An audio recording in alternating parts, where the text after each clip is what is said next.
if I may add lang po, meron kasi akong feeling na yung yung I may be authoritative, pero I like the feeling that my woman can make me bend. Why would you want a woman to make you bend? Why don't you just bend to your woman?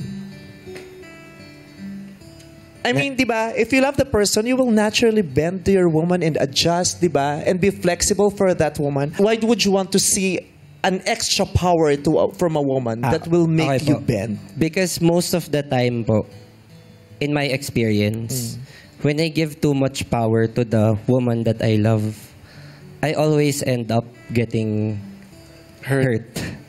So, meron ako ng mentality na parang it's a protection to myself. But that does not mean na I'm trying to put control. And then don't be too hard on yourself. Just live. Yeah. Just relax. Diba? Just live. Let's just love. Let's just be together. Diba? Parang I adore you. Diba? Yung magbe-bend ako sa'yo wholeheartedly. I will bend naturally. Not because you made me bend, but I want to bend because I love you. Magkakaiba naman ng mga tao, ang mga babae. Baka yung mga nang ginawa sa'yo nung iba, wag mong ibigay dun sa mga future na pangungunahan mo. May sabihin ka.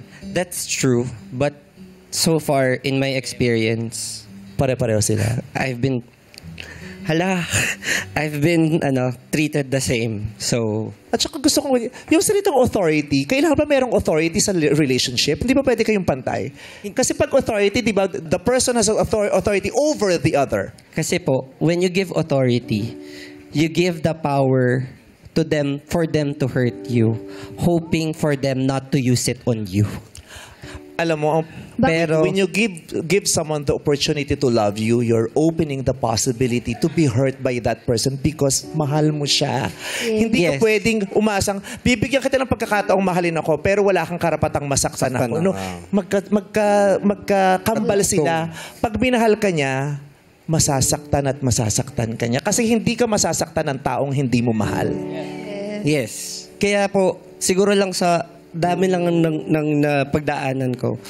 May yung parang I'll give you the ladder, pero you need to help me too for you to cross my walls. So nagtayo ka ng pader dahil sa parang trauma response na siya sa past relationships mo. Yes. Pero sa tingin mo, fair ba yun? Na parang yung mga nangyari sa'yo from your trauma, ina-apply mo sa mga relationship mo na dapat ba nag-heal ka muna on your own?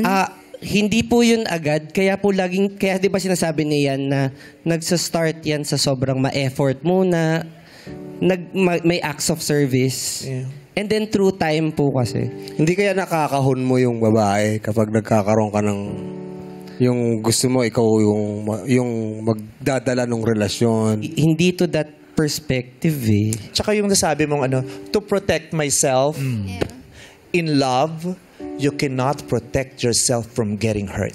Yes. When you decide to love, part of it is accepting the fact that you will get hurt one way or the other. No one is ever safe from being hurt. Lahat ng nagmamahal masasaktan. Yeah. Kahit Diyos na yun nasaktan. You just have to accept and embrace that fact because that's part of being in love. And that hurt will add beauty to that kind of love that you will feel. So don't overprotect yourself from getting hurt because whatever you do, you will still get hurt. And that is a fact. Okay?